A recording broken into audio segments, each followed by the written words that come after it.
नमस्कार दोस्तों, समग्र विश्व के सभी को कुशल मंगल कामना करते हुए आप सबको हार्दिक स्वागत करता हूं विश्व प्रकृति दर्शन यूट्यूब चैनल पर। ह्री ह्री सूर्याय नमः, सूर्याय नमः, घृणी सूर्याय नमः।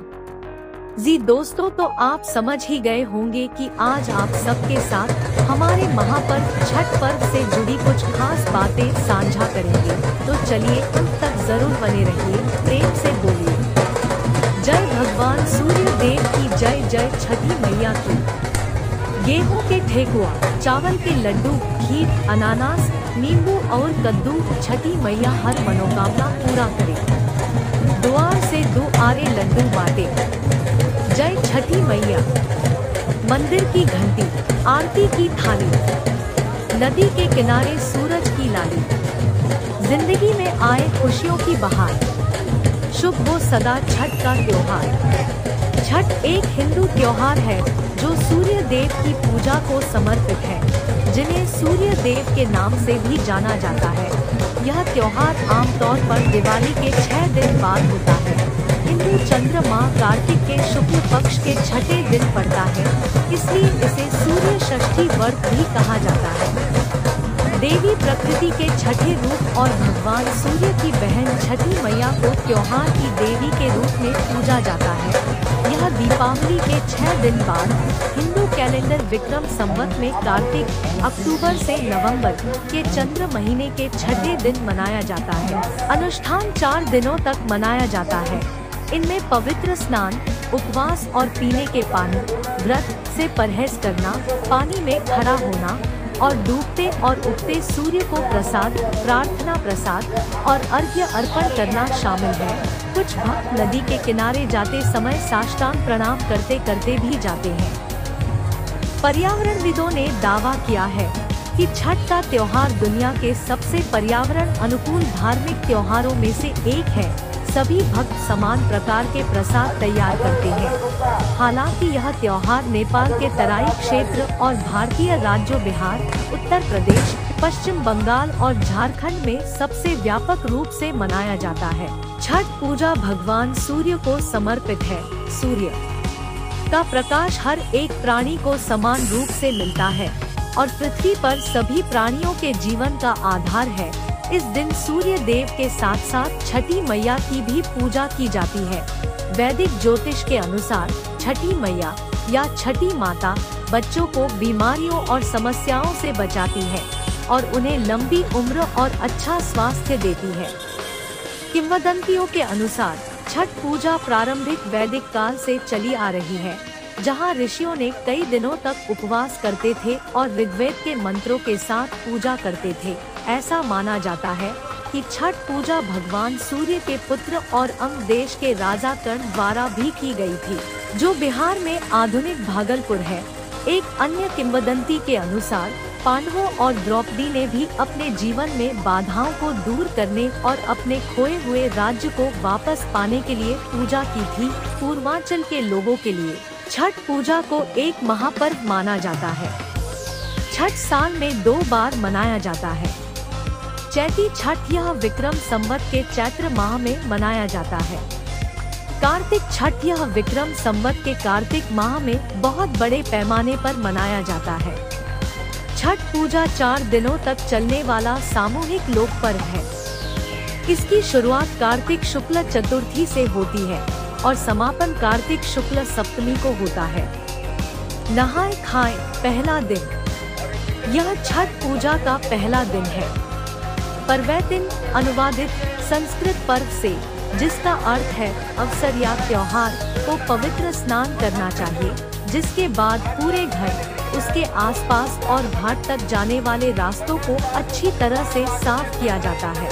पर्वैतिन आमतौर पर सात्विक लौका भात, अरवा चावल भात के साथ लौकी और बंगाल ग्राम दाल की तैयारी पकाती है। यह व्यंजन दोपहर में भगवान को भोग के रूप में परोसा जाता है। यह पर्व की शुरुआत करता है और छठ पूजा के दौरान पर्वैतिन का अंतिम भोजन होता है। रसियावरोटी खरना लोहंडा दूसरा दिन। खरना, जिसे रसियावरोटी या लोहंडा भी कहा जाता है, छठ पूजा का दूसरा दिन है। इस दिन भक्त पूजा के लिए पानी की एक बूंद भी नहीं पीते हैं। शाम को वे रोटी के साथ गुड़ की खीर, गुड़ से बनी खीर जिसे रसिया कहते हैं, खाते हैं। संध्या अर्घ्य तीसरी दिन। यह दिन घर पर प्रसाद तैयार करने में व्यतीत होता है, जिसमें अक्सर फलों, ठेकुआ और चावल के लड्डुओं से सजी बांस की टोकरी होती है। इस दिन की पूर्व संध्या पर पूरा परिवार डूबते सूर्य को अर्घ्य देने के लिए भक्त के साथ नदी तट, तालाब या पानी के अन्य बड़े पुखरी में जाता है। यह अवसर कई मायनों में विशाल मेला जैसा हो जाता है। भक्तों और उनके दोस्तों और परिवार के अलावा कई प्रतिभागी और दर्शक उपासक की मदद करने और आशीर्वाद प्राप्त करने के लिए पहुंच जाते हैं। नदी तट पर अर्घ्य के समय सूर्य देव को गंगाजल अर्पित किया जाता है और प्रसाद से छठी मैया की पूजा की जाती है। सूर्य देव की पूजा के बाद रात में छठ गीत गाए जाते हैं और व्रत कथा पढ़ी जाती है। घर लौटने के बाद भक्त परिवार के अन्य सदस्यों के साथ मिलकर कोसी भराई की रस्म निभाते हैं। वे 5 से 7 गन्ने लेते हैं और उन्हें एक साथ बांधकर एक मंडप बनाते हैं और उस मंडप की छाया के नीचे 12 से 24 दिए जलाते हैं और ठेकुआ और अन्य मौसमी फल चढ़ाते हैं। यही अनुष्ठान अगली सुबह 3 से 4 बजे के बीच दोहराया जाता है और उसके बाद भक्त उगते सूर्य को अर्घ्य या अन्य प्रसाद चढ़ाते हैं। प्रातः अर्घ्य चौथा दिन। छठ पूजा के अंतिम दिन भोर में उपासक उगते सूर्य को अर्घ्य देने के लिए नदी तट पर जाते हैं। इस पवित्र प्रसाद को चढ़ाने के बाद माता पिता छठी मैया से अपने बच्चे की सुरक्षा के साथ साथ अपने पूरे परिवार की सुख और शांति के लिए प्रार्थना करते हैं। पूजा के बाद अनुयायी पारण या पारण संस्कार में भाग लेते हैं।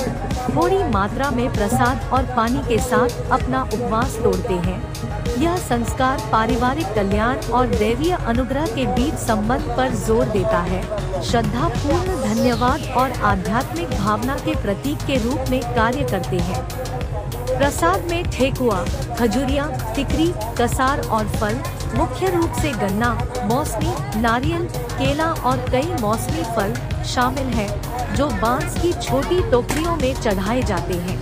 भोजन पूरी तरह से शाकाहारी है और बिना नमक के पकाया जाता है। भोजन की शुद्धता बनाए रखने पर जोर दिया जाता है। छठ पर्व पर छठी मैया की पूजा की जाती है, जिसका उल्लेख ब्रह्मवैवर्त पुराण में भी मिलता है।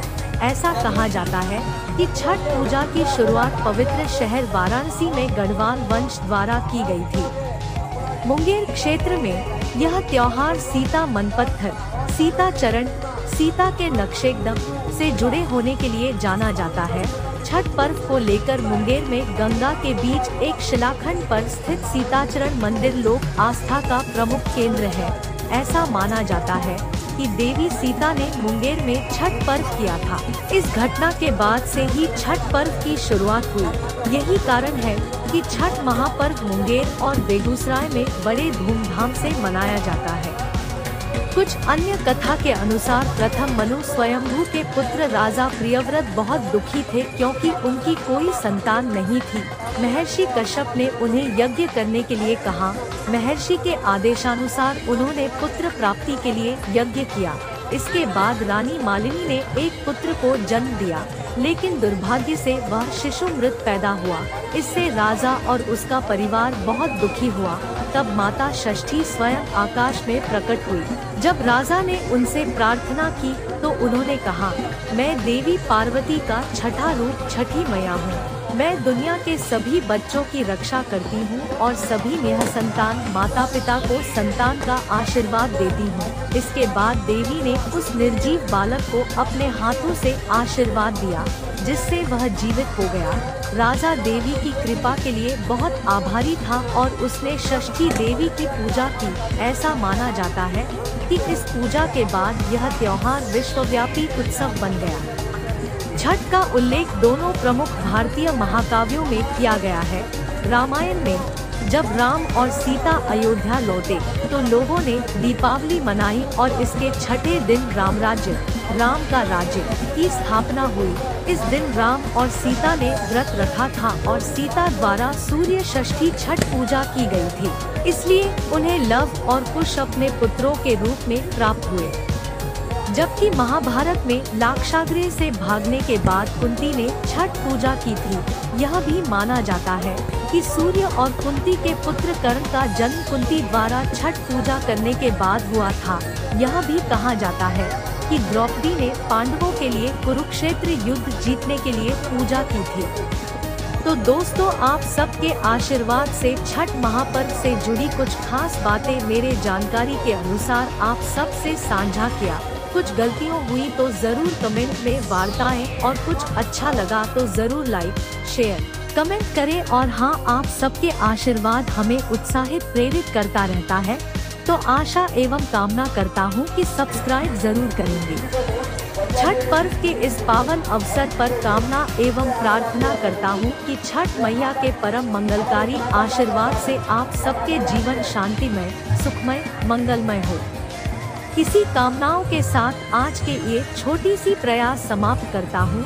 आप सबके आशीर्वाद से जल्दी ही जरूर मिलेंगे। जय छठी माता की जय। भारत जय भारतीयता।